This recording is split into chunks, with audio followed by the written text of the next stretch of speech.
Células-tronco são células indiferenciadas e, como células indiferenciadas, elas são capazes de se diferenciar em outras células.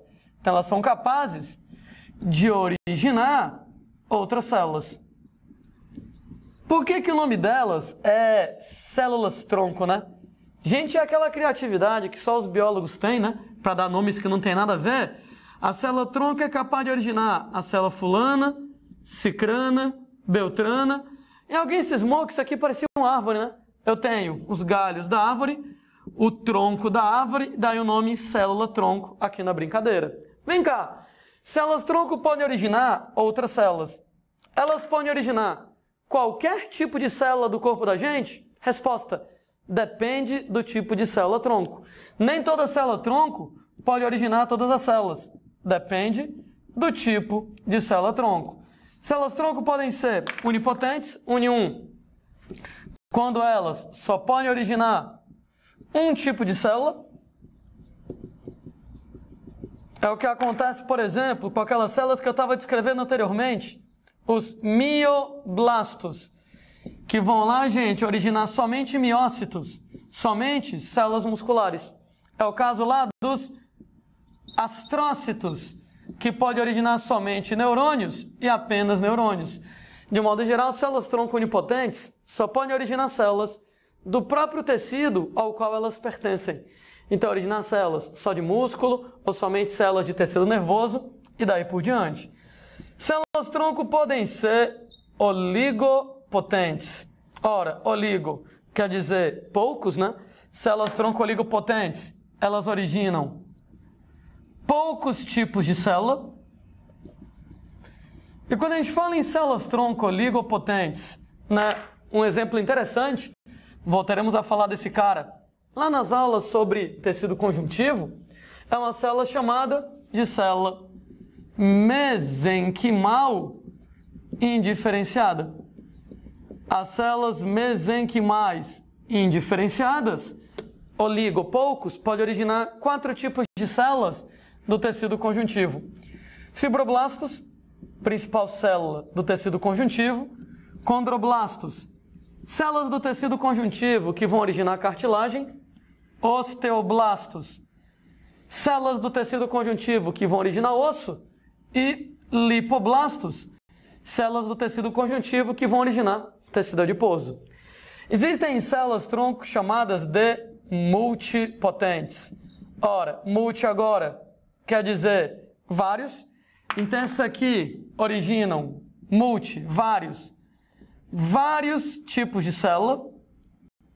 E quando a gente fala, gente, em células-tronco multipotentes desse jeito, é o caso, por exemplo, das células-tronco hematopoéticas, que são, gente, células-tronco encontradas lá na medula óssea vermelha. Essas células-tronco hematopoéticas, hemato quer dizer sangue, poiese, formação, são células, moçada, capazes de originar células sanguíneas.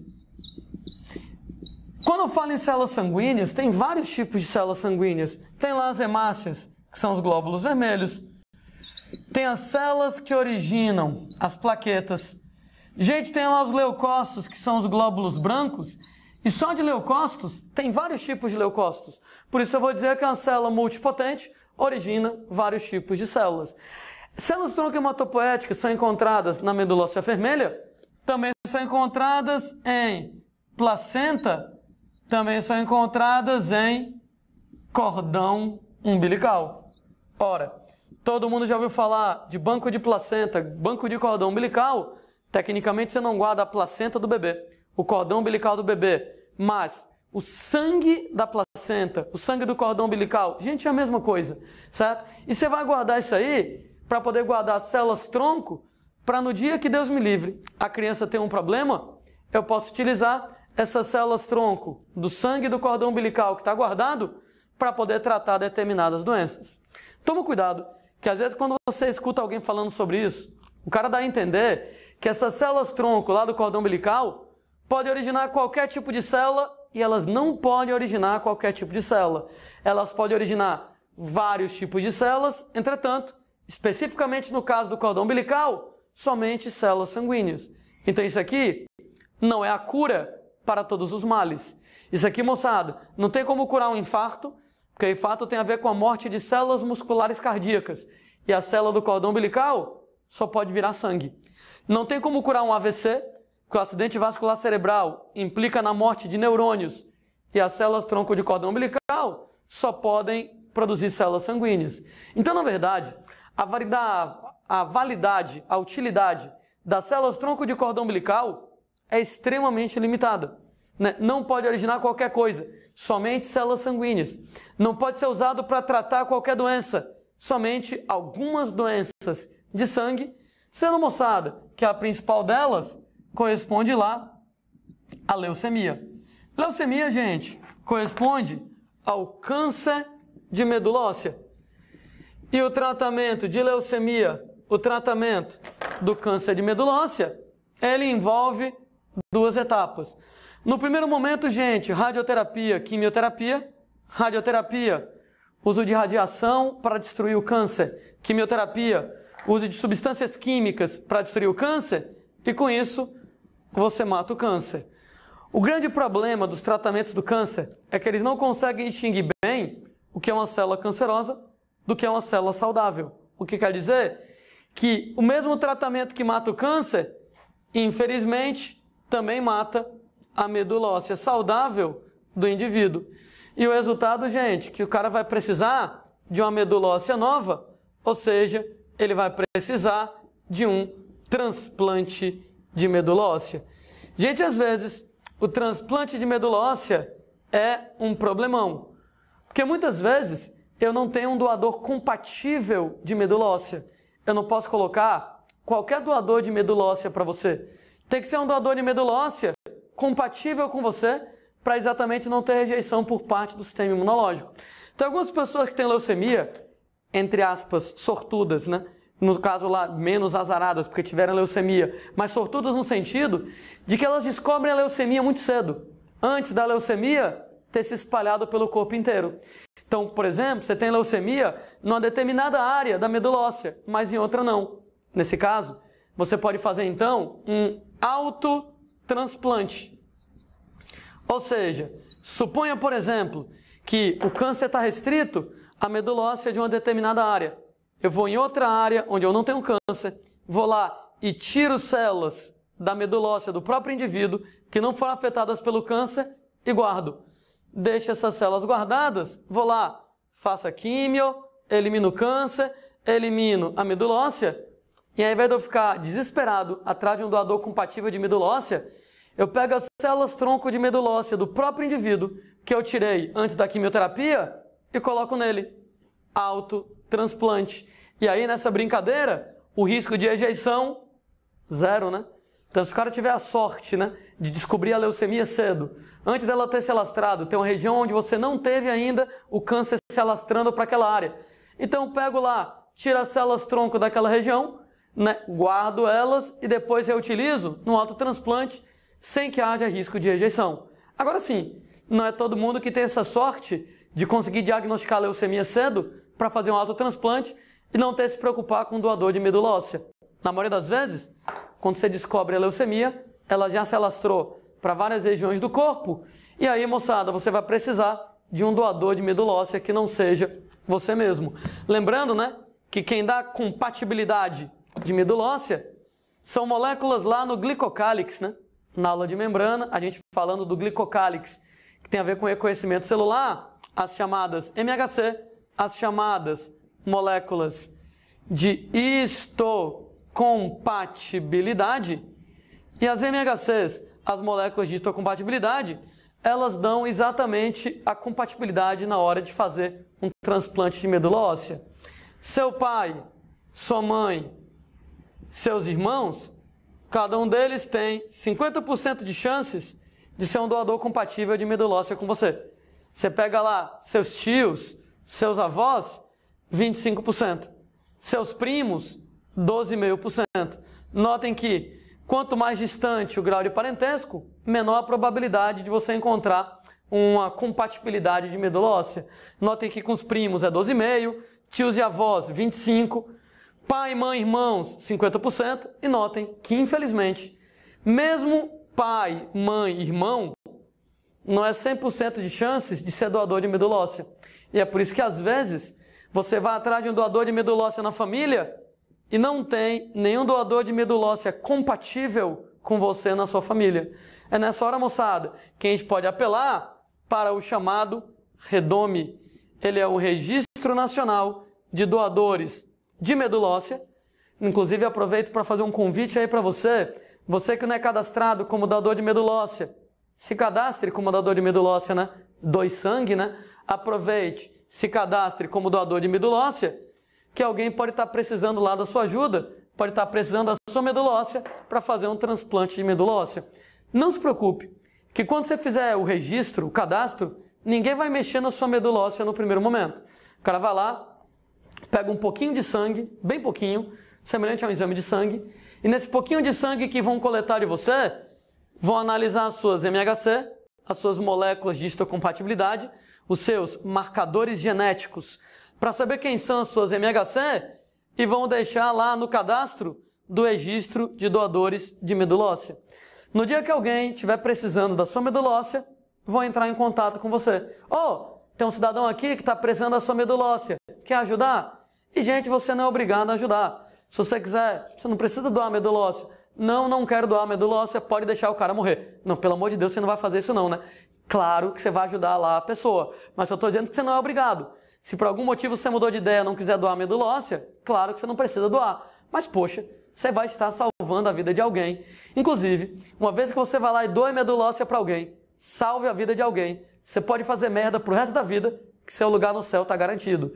Você pode, por exemplo, chegar, passar chifre na namorada, no namorado, e ainda vai lá e tira onda. Não, mas eu posso fazer isso, porque eu salvei a vida de alguém. Pro resto da sua vida, a sua desculpa é: mas eu salvei a vida de alguém, né? Porque eu fui lá e doei medula óssea para alguém. Então aproveita para fazer um bocado de besteira, você já está com seu lugar no céu garantido. Tudo bem, acho que eu exagerei um pouco.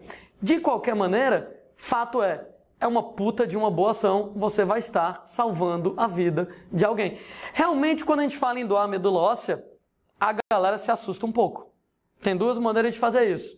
Ou você pega uma agulha, gente, é uma agulha grandona, grossona, que ela vai furar o osso para buscar a medula óssea lá dentro. Né? Pelo amor de Deus, você é anestesiado antes. Então, por exemplo, você pode coletar a medula óssea no osso da perna, o fêmur, no osso da bacia, o íleo, ou então no osso do peito externo. Nas aulas de histologia de tecidos, a gente fala sobre tudo isso com mais detalhes. Né? Colocando aqui de maneira superficial, no osso da perna, da coxa, o fêmur, no osso da bacia, o íleo, ou no osso do peito externo. Então, você vai lá, pega a agulha, pelo amor de Deus, você é anestesiado antes, né? Então, anestesia, né? Pega a agulha, fura o osso, vai lá na medula óssea, colhe as células de medula óssea para poder doar para outra pessoa. A outra estratégia para doar células de medula óssea, para coletar as células de medula óssea, é que te dão uma medicação. Essa medicação estimula a multiplicação das células tronco de medula óssea. Elas se multiplicam tanto que elas passam para o sangue. E aí você vai numa máquina, semelhante a uma máquina de hemodiálise, tiram o teu sangue, o sangue passa pela máquina e volta para você. O sangue sai de você, passa pela máquina e volta para você. E quando o sangue passa pela máquina, a máquina vai separando as células tronco de medula óssea. Eu sei que parece mais tranquilo do que a história da injeção, né, da agulha, mas quando você começa a ler os efeitos colaterais dos medicamentos que usam lá para estimular as células tronco de medula óssea a se multiplicarem, assusta um pouquinho. Eu estava lendo sobre isso lá, fui ver lá a série de efeitos colaterais possíveis. Eu pensei, talvez a história da agulha não seja de fato tão ruim assim. Né? Agora, tem essas duas possibilidades, né? Então, ou o lance lá da agulha, anestesia, a agulha fura o osso, vai lá dentro, colhe as células de medula óssea.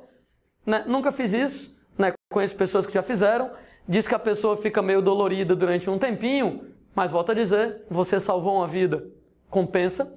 E você tem outro lance lá de dar uma medicação, estimular a multiplicação das células da medula óssea e jogar na máquina, e a máquina separa essas células. E aí você vai lá e doa para a pessoa que está precisando, lá, transplante de medula óssea, cura a leucemia da pessoa. Né? Tudo isso aqui, gente, é muito legal, mas volto a dizer, depende de ter um doador compatível de medula óssea. Às vezes, nem tem um doador compatível de medula óssea na família, nem tem um doador compatível de medula óssea no redome. E aí, moçada, se você não tiver um doador compatível de medula óssea, infelizmente, nem adianta muito fazer a quimioterapia, porque ela vai matar o câncer, vai matar a medula óssea. Se não tiver uma medula óssea nova para fazer o transplante, sem medula óssea a pessoa vai morrer, porque não consegue produzir sangue. É nessa hora que é muito legal você ter guardado as células tronco de placenta de cordão umbilical, porque isso aqui substitui as células tronco de medula óssea vermelha. Então, uma alternativa em relação lá à leucemia, fez lá a quimioterapia, matou o câncer, matou a medula óssea, ao invés de você fizer o transplante de medula óssea, ao invés de você ficar aperreado procurando um doador compatível de medula óssea, você vai lá e insere as células tronco de cordão umbilical e, gente, elas se comportam que nem as células tronco da medula óssea, fabricam a medula óssea nova e o mais bacana, risco de rejeição, 0. É a sua célula que eu estou usando em você mesmo. Né? Então, nesse caso, se você tiver guardado as células lá do cordão umbilical, da placenta, ao invés de você ficar preocupado procurando um doador compatível, você vai lá e aplica as células tronco de cordão umbilical do próprio indivíduo, sem que haja nenhum risco de rejeição. Muito bacana. Agora sim, isso aqui é muito legal, inevitavelmente é muito legal, mas eu repito, tem uma validade muito limitada. Só vale para algumas doenças de sangue. Nesse caso lá, não vale para qualquer situação. E, gente, tem um custo envolvido com isso, né?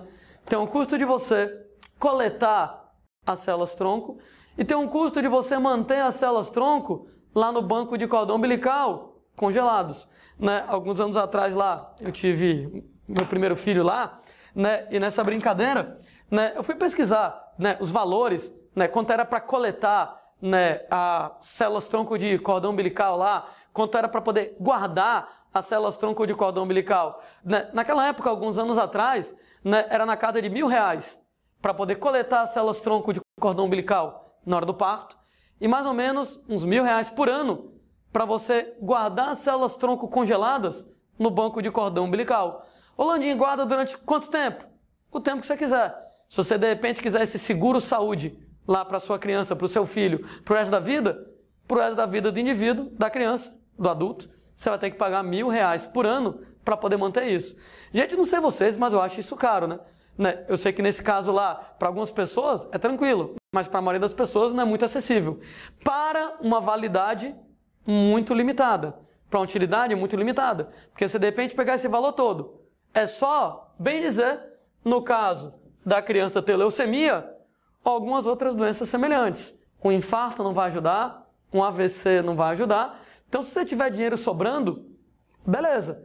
Vá lá e pague pela coleta das células tronco de cordão umbilical, pague para o banco de cordão umbilical, deixar isso guardado, beleza. Mas se não, não fique com peso na consciência, porque isso aí não tem essa utilidade tão grande como às vezes se coloca. Agora sim, né? Quem tem casos de leucemia na família, a gente sabe que a leucemia tem um histórico genético, então quem tem casos na família tem um risco maior de ter leucemia, talvez valha a pena um esforço, de repente lá, se você tiver condições, de chegar e fazer isso. Mas se não é o seu caso, você nunca teve nenhum caso de leucemia na sua família, né? Relaxe, né? Veja aí no custo-benefício, talvez não valha a pena esse investimento, que é um investimento muito alto para uma possibilidade muito pequena. A gente, moçada, conversando sobre células tronco, acabei me desviando um pouquinho, e falando sobre células tronco unipotentes, só pode originar um tipo de célula. Você tem lá oligopotentes, poucos tipos de célula, multipotentes, vários tipos de célula. Mas aí, moçada, tem as melhores ainda. Você tem as células tronco pluripotentes. Células tronco pluripotentes, elas podem originar todos os tipos de células do adulto. Pode originar todos os tipos de célula do adulto, só não podem originar placenta. Mas cá entre nós, né? Quem é que num tratamento médico vai querer produzir placenta para alguém? Uma vez que eu posso produzir todos os tipos de célula do adulto, eu posso produzir, por exemplo, novas células musculares cardíacas para consertar um infarto, novos neurônios para consertar um derrame, um AVC, novas células de pâncreas, quem sabe para poder curar, né, uma diabetes da vida ou coisa do gênero. O problema é onde é que eu consigo células-tronco pluripotentes. Células-tronco pluripotentes são encontradas somente no embrião, numa fase de desenvolvimento chamado, gente, de blástula, ou no caso lá da espécie humana, blastocisto, aqui na conversa. Não, eu não vou dar aula de embriologia, vai ter aula sobre embriologia lá no futuro, mas eu vou ter que adiantar algumas ideias sobre embriologia para poder conversar um pouquinho sobre aquilo ali. Quando a gente fala, moçada, em células-tronco pluripotentes, obtidas no embrião, somente no embrião, na fase de blástula, é aquela história, né? Era uma vez o espermatozoide do seu pai, o óvulo da sua mãe. Um belo dia, seu pai pegou sua mãe, creu, fecundação, o espermatozoide se junta com o óvulo e forma o zigoto. Imediatamente, moçada, o zigoto, começa o desenvolvimento embrionário. As primeiras divisões mitóticas do embrião são chamadas de clivagens. Então, na primeira clivagem, o zigoto se divide em duas células e essas células do embrião são chamadas de blastômeros. Segunda clivagem, ele passa a ter agora 4 blastômeros. E daí, gente, reticências, né? Lá pelas tantas, o embrião tem entre 16 e 32 blastômeros. Nesse momento, entre 16 e 32 blastômeros, o nome dele é mórula. E, gente, essa mórula começa a ganhar água. Vai absorvendo água. No meio onde o embrião está, né, dentro do corpo da mãe tem água, ele vai absorvendo água e ele vai enchendo que nem um balão. No que ele vai enchendo que nem um balão, você vai formar uma cavidade dentro do embrião. Essa cavidade dentro do embrião se chamará de blastocele. Nesse momento do desenvolvimento, o embrião tem algo em torno de 100 blastômeros e o nome dele é blástula. Ou no caso dos humanos, no caso dos mamíferos, blastocisto. Deixa eu adiantar aqui uma ideia interessante, que o nome é blastocisto é porque é nesse momento do desenvolvimento que você vai sofrer um fenômeno chamado de nidação. Nidação é a implantação na parede do útero da sua mãe. Então é nessa fase de blástula, blastocisto, que o embrião entra no útero da mãe. O blastocisto, gente, a blástula em mamíferos, apresenta duas regiões. Você vai ter aqui duas regiões. Existe uma camada superficial de células. Essa camada superficial de células recebe o nome, gente, de trofoblasto. E o trofoblasto, ele vai lá originar a placenta. A propósito, né? Origina a placenta.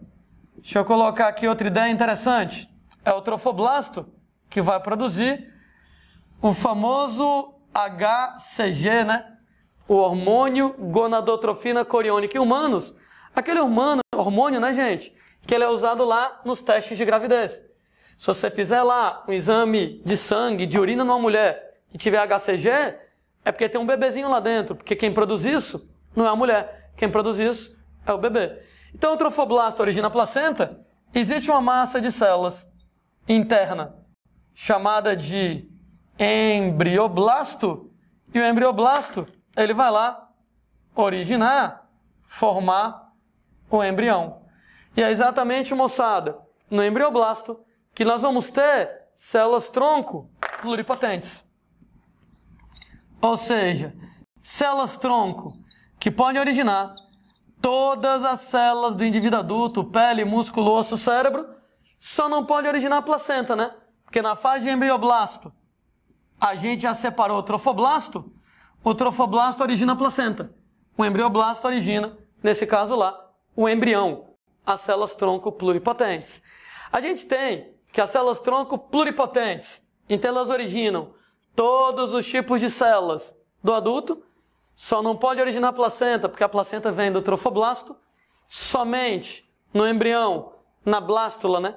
No blastocisto. Então, isso aqui são as células do tal do embrioblasto. Mas a gente tem células-tronco melhores do que essas. Elas são chamadas de células-tronco totipotentes.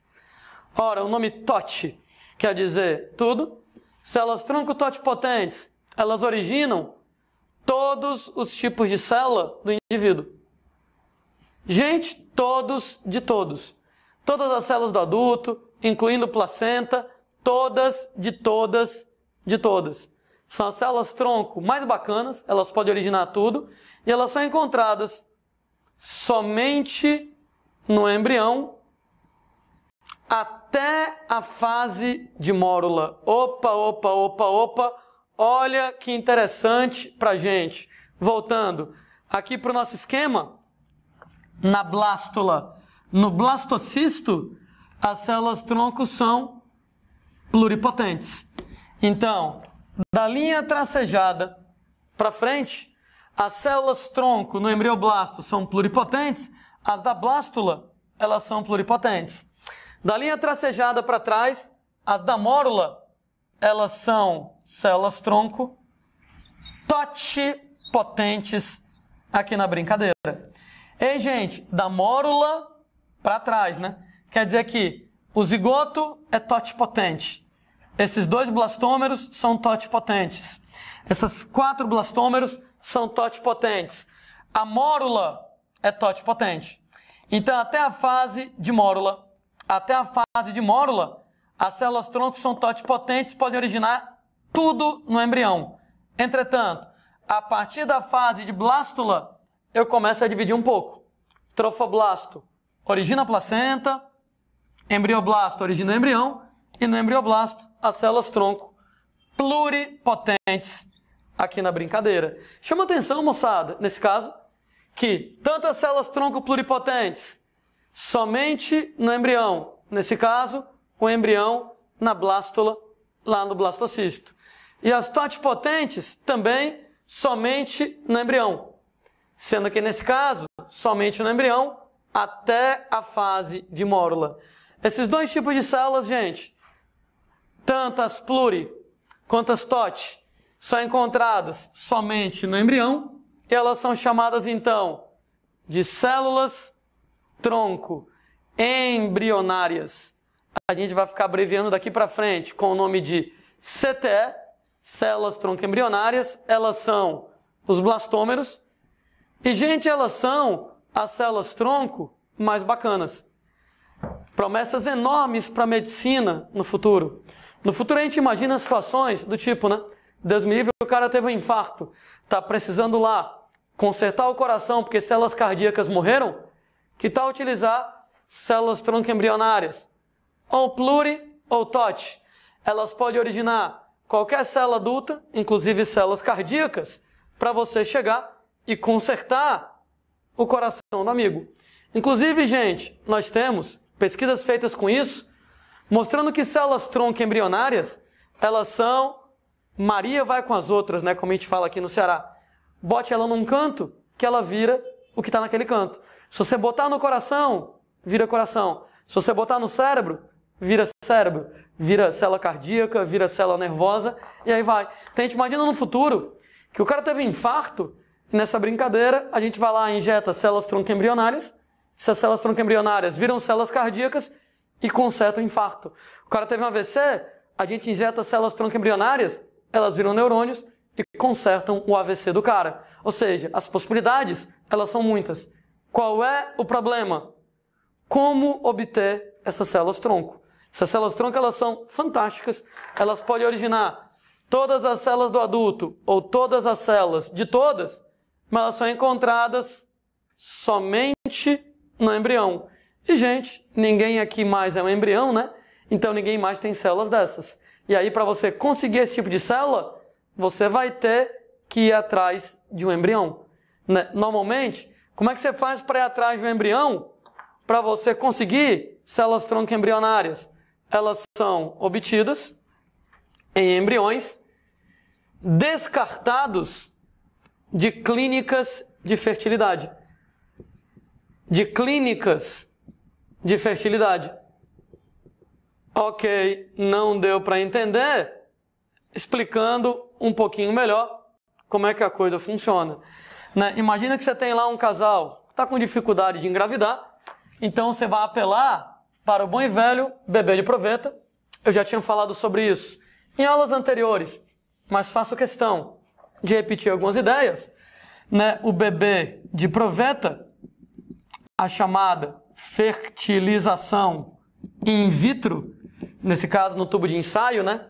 Historinha que eu contei uma vez. Você vai lá, pega espermatozoides do doidinho, vai lá, aplica hormônios na mulher, para a mulher ter um quadro chamado de poliovulação, liberar vários óvulos num ciclo ovariano. Normalmente ela libera um por mês, aquela libera vários de uma vez.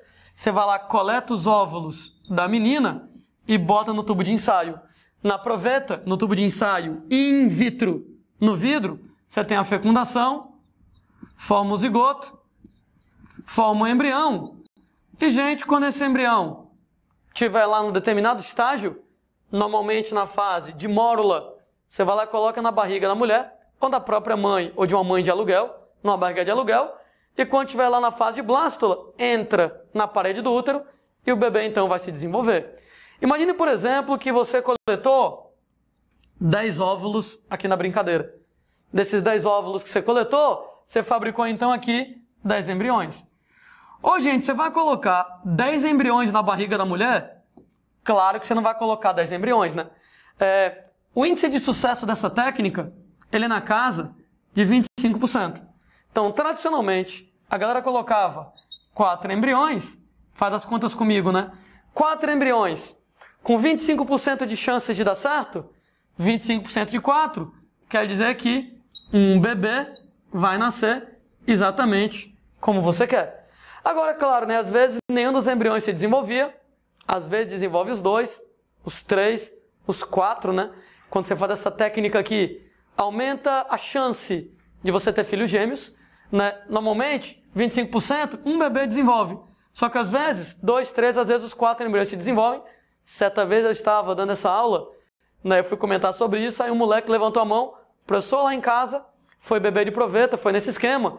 Os 4 nasceram. Pague 1, leve 4, né? Você pagou por um bebê e ganhou 3 de brinde, 4 de uma vez. Meu Deus do céu, imagino lá o desespero de pegar 4 trombadinhas de uma vez para você criar. Não deve ser nada fácil. Tanto é que modernamente, a galera não tem que colocar no mais 4 embriões. Depende muito da idade da mãe. Em mulheres mais jovens, bota só um embrião mesmo. Em mulheres mais velhas, bota 2, para cada caso é um caso. Então tem que ver a qualidade do embrião, alguns embriões melhores que outros. Fato é, você vai colocar alguns embriões, um ou vários, para poder nascer o bebê.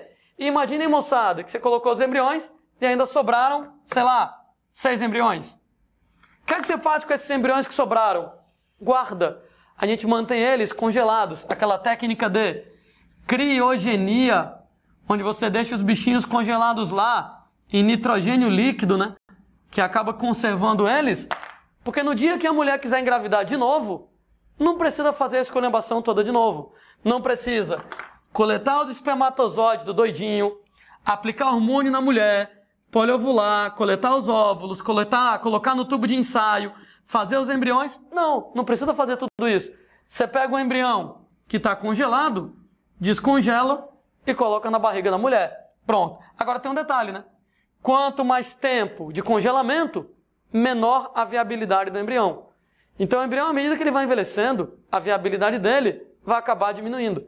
Aquela viabilidade que eu estava comentando de 25% é no embrião fresco, recém-produzido. No embrião congelado, com o tempo, essa viabilidade vai diminuindo. Depois de um certo tempo, a viabilidade do embrião vai ser bem baixa, ou seja, a probabilidade de eu colocar o embrião na barriga de alguém e o embrião se desenvolver fica muito pequena. Daí, em 2006, foi promulgada pelo Congresso Brasileiro a Lei de Biossegurança. Falei dela na aula de transgênicos. É a lei que autoriza a plantação de transgênicos no Brasil e a lei que normatiza pesquisas com células tronco embrionárias.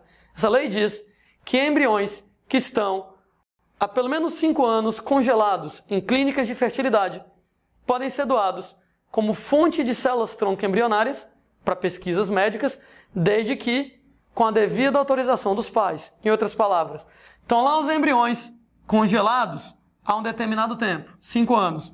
Completou 6 anos, o pessoal da clínica liga para você. Ei, lembra que tem um embrião teu congelado aqui? É, lembro.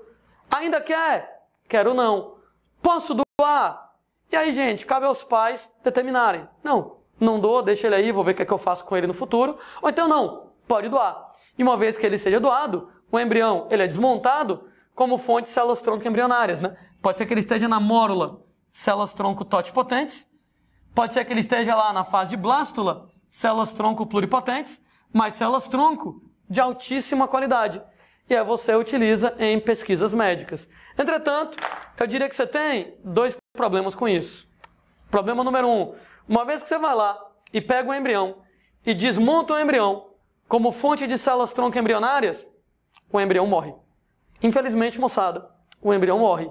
E aí começa uma discussão semelhante à discussão do aborto. Se é lícito, se não é lícito, se faz sentido ou não faz sentido. Não vou me meter no mérito da discussão, cada um lá tem sua ideia mais ou menos feita na cabeça sobre isso, e ninguém vai conseguir convencer ninguém. Do contrário, agora claro, né? Saiba se posicionar. Eu sei que normalmente as redações evitam temas tão polêmicos assim, mas saiba de repente argumentar pró ou contra. Por exemplo, né? Em relação aqui ao lance de você pegar o embrião e desmontar o embrião como fonte de células-tronco embrionárias. Tem gente que diz assim, poxa, esse embrião, os pais já disseram que não queriam. Estão lá congelados na clínica de fertilidade há um tempão. Não é melhor pegar esses embriões, desmontar esses embriões e usar as células-tronco embrionárias para tratar doenças, aliviar o sofrimento de uma pessoa que está doente nesse momento?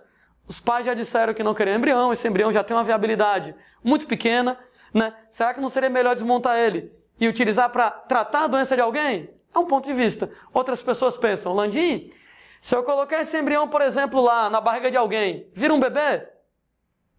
Não obrigatoriamente, porque a viabilidade está diminuída.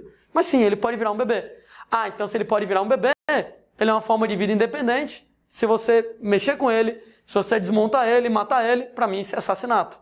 Volto a dizer, não sou o dono da verdade, há pontos de vista. Agora, fato, o aspecto ético tem que ser discutido. Será que é lícito desmontar um embrião, matar um embrião para poder chegar e salvar a vida de outra pessoa? Será que o embrião é só uma bolinha de células? Ou será que o embrião lá é uma forma de vida, né, independente e tal? Volto a dizer, não sou o dono da verdade, eu não tenho resposta para isso. Mas fato que a discussão tem que ser feita. Além do problema ético de ser lícito ou não desmontar um embrião para poder obter as células-tronco e tratar determinadas doenças, tem outro aspecto. Esse embrião não é igual a mim, existe o risco de rejeição. Células-tronco embrionárias são um pouco imunogênicas. Quando eu falo que elas são um pouco imunogênicas, quer dizer que elas não estimulam muito bem o sistema imune. Mas, gente, elas podem estimular, que quer dizer que elas podem ser rejeitadas. Quer dizer que eu posso pegar, por exemplo, uma célula-tronco dessas, tirar do lado do embrião de alguém, um embrião genérico, e colocar em mim e rejeitar. E por isso, moçada, a ciência procurou maneiras alternativas de obter células-tronco embrionárias, sem que você tenha um problema ético, o problema lá de você matar um embrião no processo, e sem que tenha um problema do risco de rejeição, né? Colocar uma célula-tronco de um embrião qualquer em mim, pode ser que seja rejeitado. Como é que seria lá essas outras maneiras de obter células-tronco embrionárias? Vamos dar uma olhada?